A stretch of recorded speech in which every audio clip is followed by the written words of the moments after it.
Welcome to the 13th Cross Media Tea Time Talks.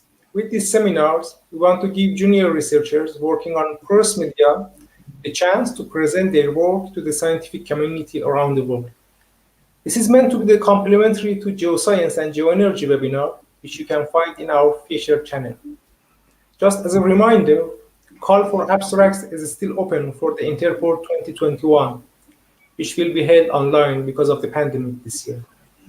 I am Mohammed Nouraipur from University of Oslo, and I'm here with my co-organizers, Tom Boltgrace from Ghent University, Catherine Spurin from Imperial College London, and Nora Brando from Federal University of Oberlândia. With that, I would like to introduce our first speaker. Senyou is a third-year PhD student at the University of Manchester from Group of Integrated Multi-Scale Cross-Media Research. Senyou's work covers advanced computational and experimental methods for porous-scale multiphase flow, reactive transport, fluid-fluid interfaces, and non-classical theories of porous material to address fundamental problems in engineering and natural applications. Today, Senyou will introduce his work about the effect of pore-size correlation lengths on two-phase flow and transport properties. Senyou, thank you for participating in our studio, and the floor is yours. Okay, thanks for the introduction. Hi, everyone. I'm Senyou. I'm from the University of Manchester.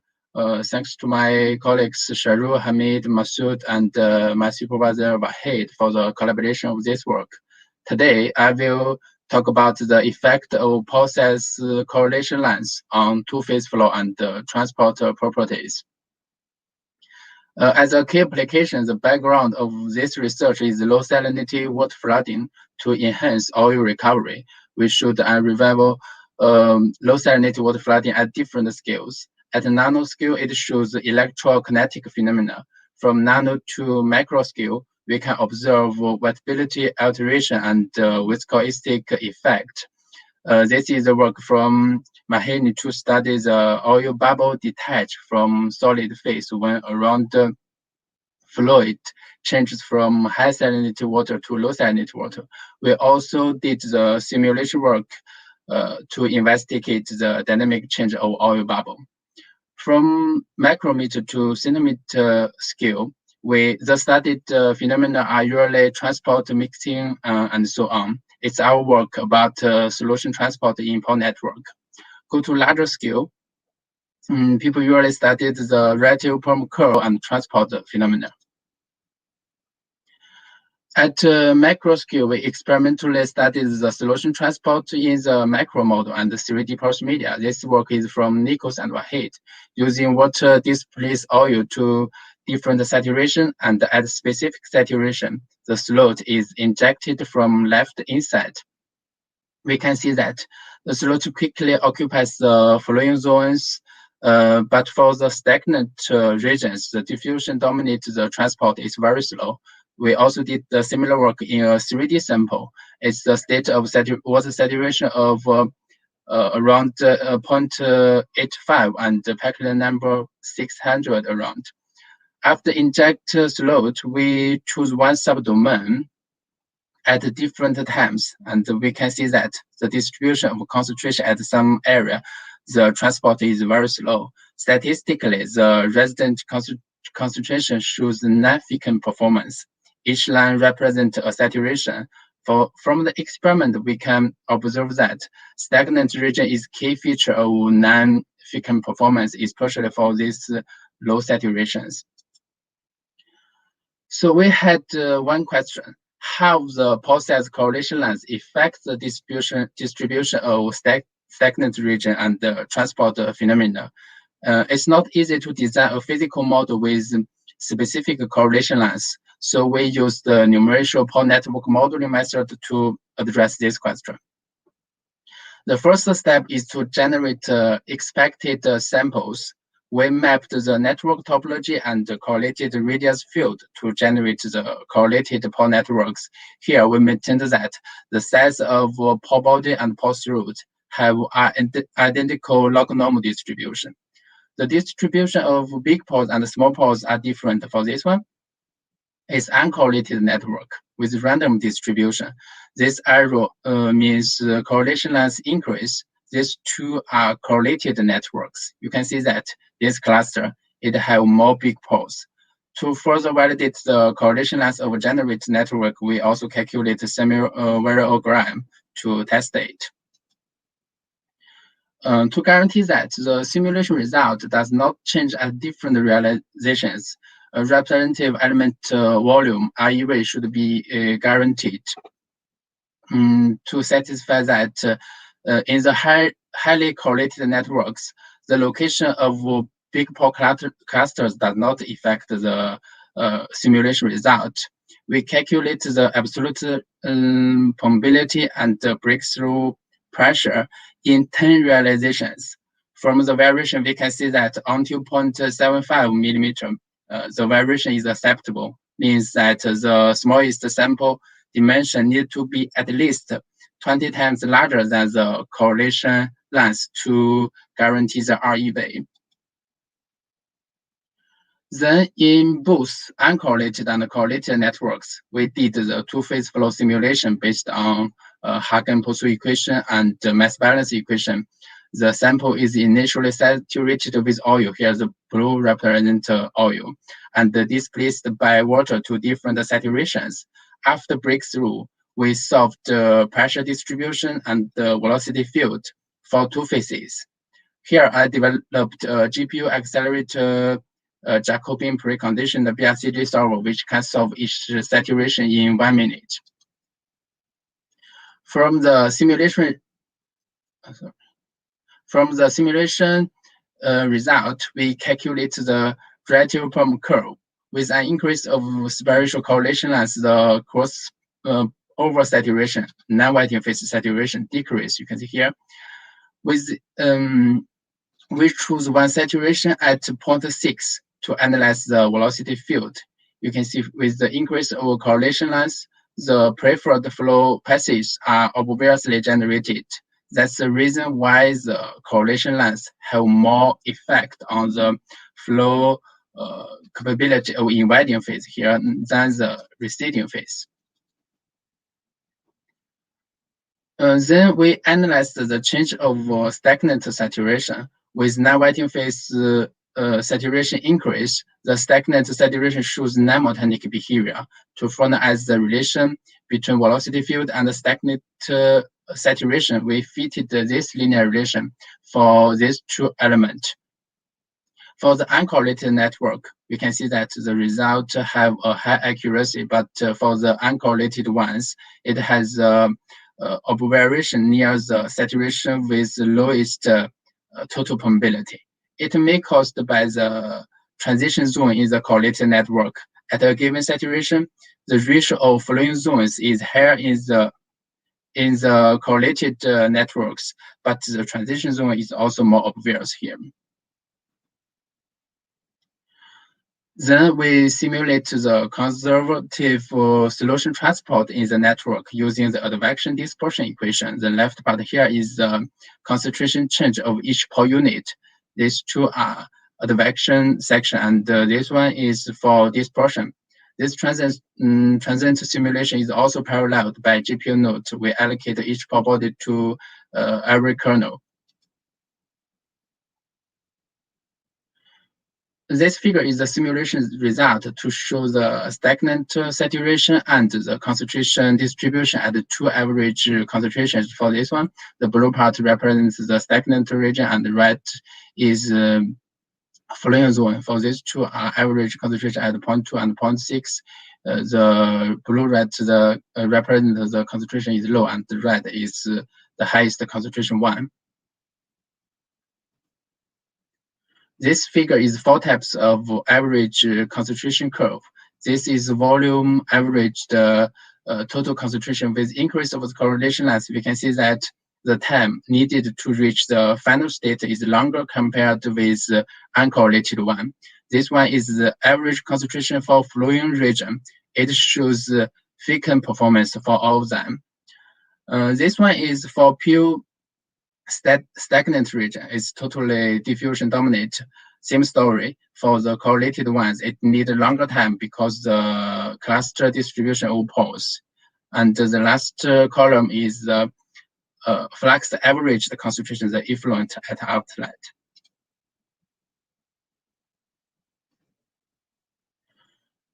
Based on the transport simulation result, we fitted the Ficken section for the effluent concentration using the Ogata-Bank equation. This equation, we can see that the dispersion coefficient shows the non-monotonic behavior.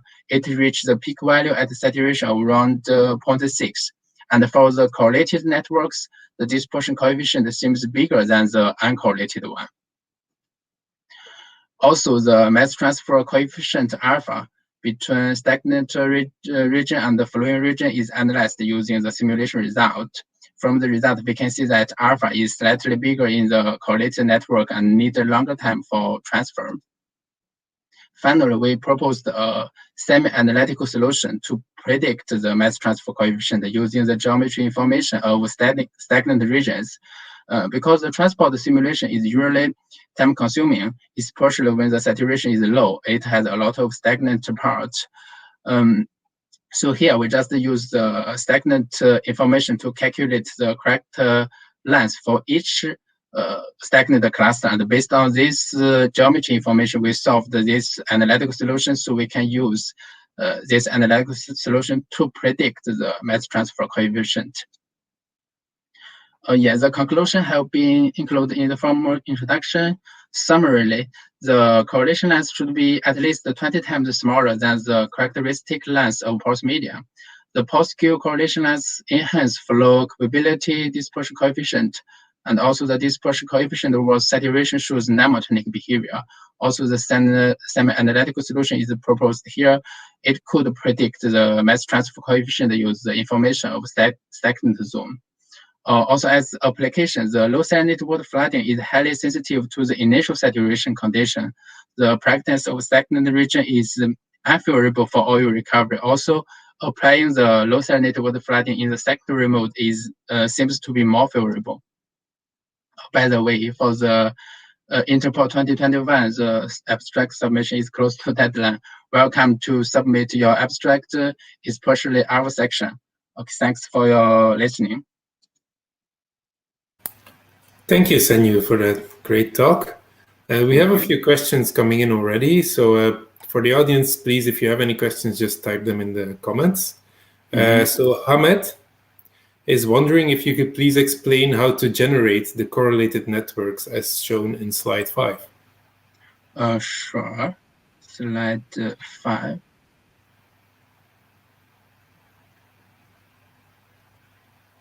Yeah, this one. Yeah, this generation have many 3 steps. The first step is to generate the network topology. First, we randomly generate the pole locations. Then we use the Delaunay triangle method to connect them. The H in the Delaunay triangle is the pulse route, but the coordination number here we generate is very high, usually more than 10. It's not our expect. So we should decrease the coordination number. Then the second step is to generate the pole radius field. That field is correlated. Here we use the log normal one. For that field, we map the topology and the pole radius field together, and then we can allocate the radius for each pole body. So until now, we have the location, we have topology, we have the pole radius size, and also we can calculate the through radius so that we can get the network with specific correlation length. But here the sample should be big enough. If it's only have several poles or several hundred of poles, it's difficult to guarantee the correlation length because the field is random. It should be large enough to have the correlation length. Yeah. Did you also analyze the semivariogram for let's say, experimentally based networks? We didn't analyze the experimental one, but for the generated network, we use the semivariogram to validate it, to retest whether the correlation length is as our expect or not. Okay. Yeah, it could be a nice idea to compare that also to what you get in image-based networks to see how realistic these things are. So another question we have is from Stefan Berg, who asks if you also vary the spatial wettability distribution, for example, correlated in the same way how your connectivity or how your network is correlated. We didn't care about the wettability distribution in this work. Yeah, it's a good idea for some big pods or big pods. It may be water wetted. For some small pods, it's oil wetted. It's yeah, maybe we can do it in the late work. Yeah. All right. Yeah. Caroline Dillon is asking, or is first of all complimenting you on your nice presentation. And she's also asking for the X-ray experiment, how do you maintain different saturation? Is it in situ? I think what she talked about is this experiment. Yeah. Yeah, for this one, yeah, I think so. Yeah. For this experiment, it's a faulty experiment from a low flow rate. Yeah, you can think it's a quadratic experiment. At a low flow rate, displace it to a steady state, then inject the slot to the transport experiment. After the transport, we gradually increase the flow rate to reach another saturation. So each saturation represents a flow rate and represent a Pecklin number. Yeah, this work is led by Wahid and Shahrou. Yeah, you can find more details in our paper. Yeah. So it's not only at residual saturation. It's a residual saturation, but you can to some saturation we stop it and then increase the flow rate to reach another saturation. Yeah. I see. Okay. Latif Lawal is asking how you define the pore size correlation length. The pore size correlation length. The pore size correlation length is here is defined using the how to say the random field. The big pores close to each other. If you want to calculate the correlation length, you can, as we just said, you can use the semi-variogram to calculate this one. If the big pores close to big pores, the correlation length means it's bigger. Yeah. All right, and then the final question. Hamid Erfani is saying, great presentation, Senyou, well done. Can you describe how to extract the semi-analytical solution parameters for a sample? Yeah, sure. Yeah, for this one, we do the simulation first, flow simulation. Based on the velocity field, we can find the flowing region and also the stagnant region. For that stagnant region, we can have several parts. For each part, we can use the stagnant region information to calculate the characteristic length for each stagnant part. Then based on this stagnant information, we can solve this linear, this analytical solution to calculate the concentration. That means for the flowing zone, we assume the concentration is always 1 because it's very fast to reach the steady state. Then it's diffusion from the flowing zone to the stagnant region. So we can only calculate the concentration in the stagnant region. So then we can calculate the concentration and the mass transfer coefficient. Okay, great. Thank you again, Senyou, for a great presentation. And it's also nice such a nice discussion afterwards. So with that, we will go to our second speaker of the day, Oshri Borgman, who is a postdoc at the University of Rennes, and will be talking about the impact of matrix deformation on drying of granular materials. Oshri, the floor is yours. Thanks, Tom. Thanks for the introduction. Thanks for the post-media Tea Time talk for the organization. Thanks, Senyou, for the very, very nice talk that preceded me. So this work was part of my PhD, which I did at the Hebrew University of Jerusalem under supervision of Ran Holtzman. And I'm now in Rennes, and he's now in Coventry University, but this work was done at the Hebrew University. And the background, or the issue that we want to discuss here is drying, and mostly in soils. We know that soils can dry and sometimes deform to certain degrees, low or high degrees of deformation. And this can lead to the creation of preferential flow paths in the soil, for example. And this example is not from, it's not due to deformation, but just to give a general picture of how preferential flow paths look in the soil.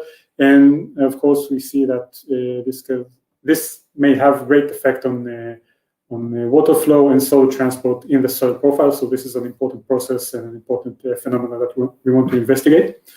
And these drying and deformation processes are also relevant to other media and other processes, also industrial processes, like drying of paints and coatings of building materials, ceramics, and more. And more specifically, the question that we want to ask here is what is the relationship between deformation and drying in patterns and rates, and what is the impact of porous medium heterogeneity on these processes. So to give the general framework for the things I'm about to discuss, during the drying of soil, water is transported as liquid or vapor from the bulk liquid from the saturated region to the surface where they evaporate to the atmosphere.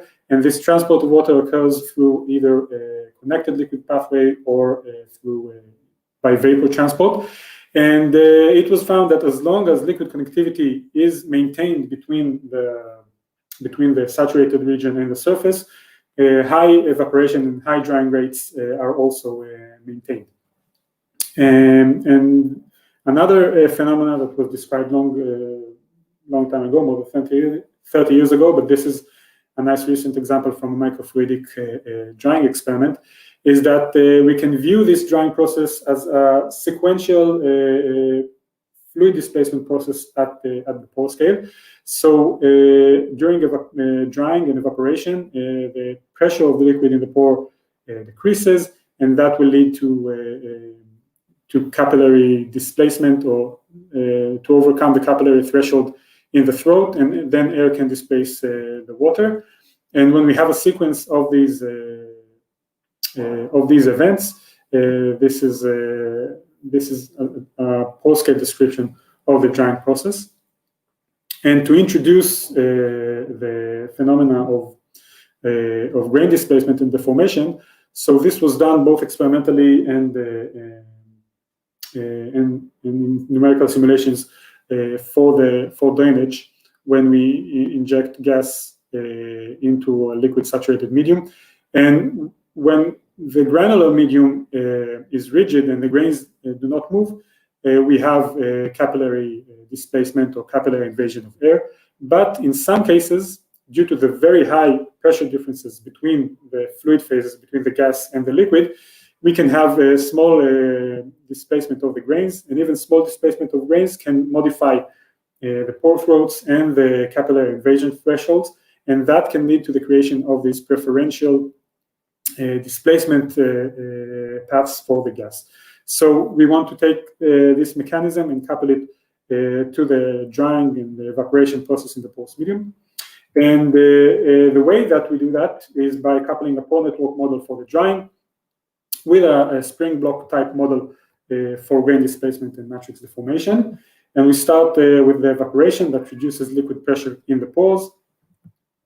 And when the liquid pressure or the pressure difference goes beyond the critical threshold locally at the pore throat, air replaces the liquid in the pores. And that will create a temporary force imbalance on the grains close to the displacement region. And to resolve this force imbalance, the grains are slightly displaced, and this very slight displacements of grains can modify throat sizes and invasion thresholds. And this will impact the location of the next, this can impact the location of the next fluid displacement event. So in this way, we have this two-way coupling of flow and deformation, flow of the fluids and the deformation of the solid matrix. And in our simulation, we look at two basic control parameters, which were previously identified as important for these processes. One is the pore size distribution range, lambda here. So low lambda, low pore size distribution range, we have more homogeneous porous medium, and at high lambda, we have a more heterogeneous porous medium. And the second parameter is the initial confinement. Here I denote it as epsilon 0. The initial confinement, you can see it as the tightness of the packing of the grains. So at high confinement, the grains are tightly packed.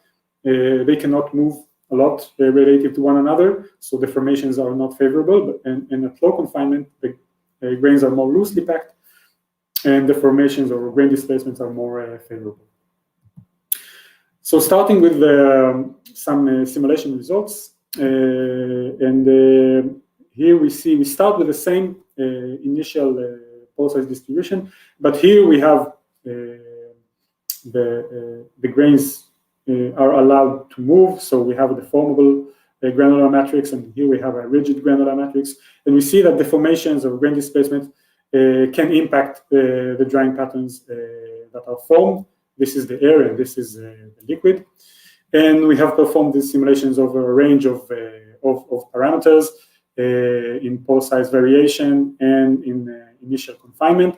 And we generally see that preferential drying occurs more when we have low pore size variation, so more homogeneous porous medium, and for lower confinement, so more loosely packed granular medium, we have this more preferential drying patterns. And going beyond this qualitative look, this qualitative view, we wanted to have a more quantitative results. So for that, we perform multiple simulations where we fix the parameters that define the porous medium. So for instance, here we fix the initial confinement, and we use different values for the heterogeneity. And what we can see from aggregate results from 20 simulations of each set of these parameters, we can plot the drying rate at breakthrough versus the pore size heterogeneity, and also the same for the time for breakthrough. And we see that for low heterogeneity, we have higher drying rate at breakthrough relative to high heterogeneity, and this could be explained when we look here at these representative samples. So on this side, we have at low heterogeneity, we see a more preferential drying pattern, which at the same time maintains liquid connectivity to the surface of the sample, and thus it maintains higher drying rates. Whereas for the higher heterogeneity, we have a smaller effect of the grain displacements on the drying pattern, and the drying pattern is less preferential, and we have more drying close to the surface, and thus disconnection of the liquid pathway, which reduces the drying rates. And we also looked at this beyond the breakthrough. And so looking at the overall process, and here I plot the drying time and the saturation, the drying time versus the saturation, and the saturation versus the drying time, where here I average, again, over 20 simulations with different realizations with fixed parameters.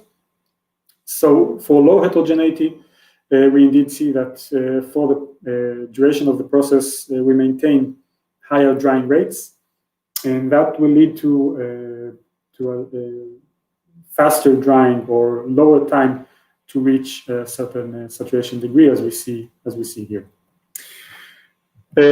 So to summarize what I've showed here, we have shown in simulations that we can capture the two-way coupling between drying and deformation in granular materials, and those grain displacements under certain conditions can promote preferential patterns in drying granular materials.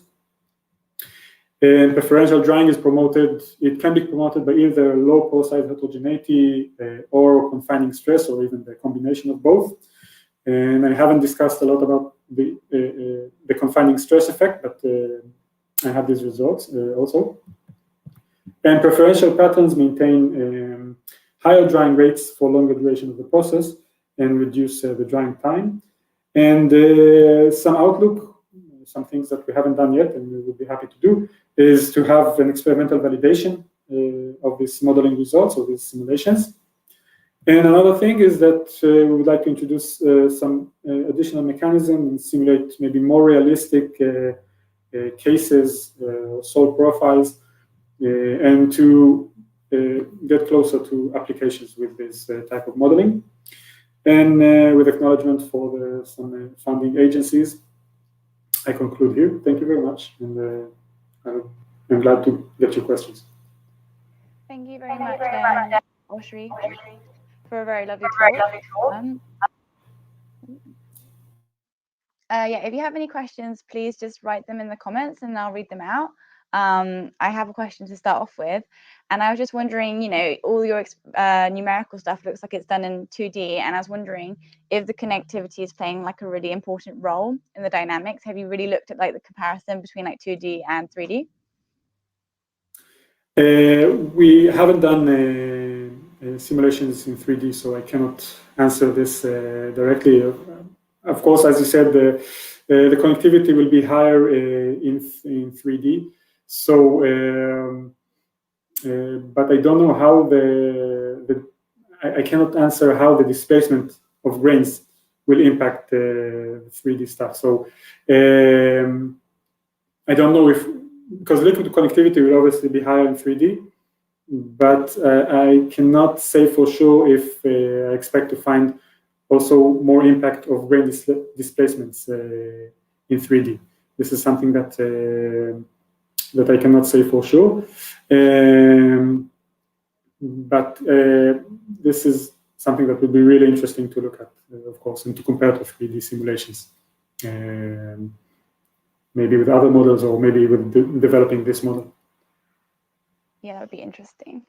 We have a question here from Arian, and he's asking if you have looked into the effect of wettability on the process. I tried to look at this a little bit. I haven't showed it anywhere. It was not very much developed. But the fact that with this, the type of model that we had, and this is something for developing a modeling approach, in this type of model, the drying process was modeled as a kind of transition between steady state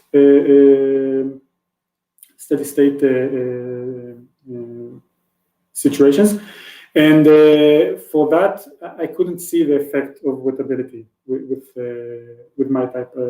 my model. Maybe with other models that take into effect more dynamic processes, maybe that will occur. But also we're talking about a drying process which is relatively low capillary numbers, so it's kind of a slow process, you can say. I would expect less impact of wettability, but this is something that we haven't tested directly. Cool. We have another question from Shabina, who thanks you for your nice presentation, and then is asking, is the pore size distribution and confinement chosen in the study similar to the parameters from the naturally occurring porous media? Yes, that's a very interesting question. So we were not able to really match between these parameters and for natural porous media, because what we wanted to look at was mostly how the range of parameters affect this phenomena and whether this phenomena can occur at a certain range of parameters, or basically are we able to see this phenomena occurring, or are these parameters matter for drying in granular media? So I wasn't able to match this with natural parameters. But again, this is something that could be subject for further development and validation of these models, and especially with experimental validation. which I'm not familiar with much experimental work in this type of problems with drying, let's say. Is that something you are looking to do in the future then, or? Hopefully, yes. I'm currently focusing on other topics, but hopefully I will be able to go back and study this more and develop this more, as I said, to a more applicative, with more applicative approach. And may I ask, does the confining stress play a huge role in the drying process, or did you find that it was less significant than the other variables? It's actually quite significant, I think. Just show. And it's interesting because it's what happens is that with the impact of the heterogeneity is that even if we have at small heterogeneity, even if we have very small grain displacement, they will have very large impact on the modification of the invasion thresholds, etc. So they will have a large impact on the drying process. With initial confinement, the effect is a bit different because what we have is that we just at low confinement we have large grain displacements. So it's a very subtle point, but it's a bit different. And I think, and this is something that is also something that would be interesting to look in more detail, because you see this this plot here, we see like a very sharp transition between loosely confined and more tightly confined porous media that we don't see. Sorry. Wait a minute.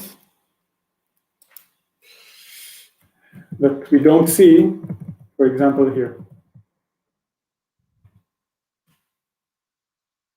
So here we have like a more gradual decrease, whereas with the confinement we see strong effect, but in a different way. So to summarize, confinement does have a strong effect, and sometimes even stronger than changing the heterogeneity. But this effect is limited to the low confinement region, and then when we are more our grain packing is more confined, we see that the behavior is quite similar. So there's an abrupt change between low confinement and high confinement, which you don't see for the heterogeneity. So I think this is actually quite interesting point that we observed, but we haven't fully explained yet. Okay, cool. Final question, which I guess is related. It's from Constance, and they're asking, what would you expect when you place your porous system under strain? Under strain, meaning that when it is kind of pressed together, I guess. So to me, that would increase the confinement. So granular medium under more, oh no, maybe I'm confusing strain and stress as always, but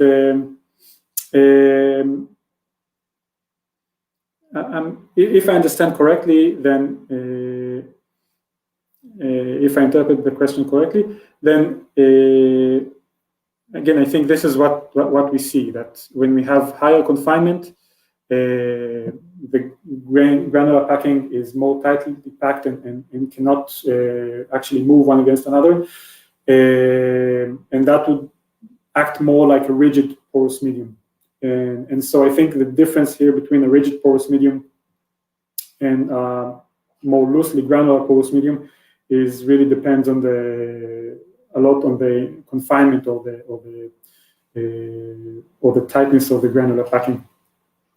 So I hope this answers the question. Great, thank you very much. Let me just hide that. So I'd like to thank both our speakers again for some great talks. And that is actually time to conclude our session for today. So we have a great talk, another set of great talks on the 23rd of February at 3 p.m. Central European time, and they're shown here. So we recommend that you set a reminder and subscribe to our channel so that you don't forget. And with that, I would like to conclude the session and thank you all for your attendance and all for engaging with our talks. And we will see you on the 23rd of February. So thank you once again and see you soon.